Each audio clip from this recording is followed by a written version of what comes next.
ওরে মদিনার পাহাড়,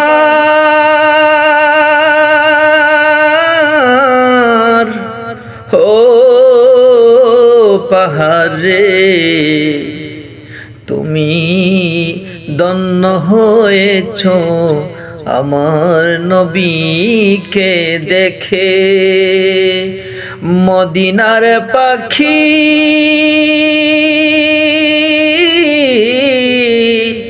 ও মদিনার পাখি রে, ধন্য হয়েছ আমার নবীজিকে দেখে।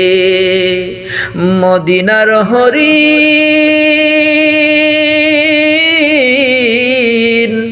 ও হরিণ রে, ও সোনার হরিণী,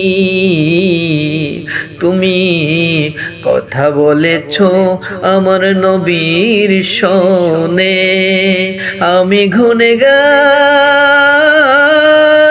উম্মত হইয়া দেখলাম না দয়াল নবীজিকে।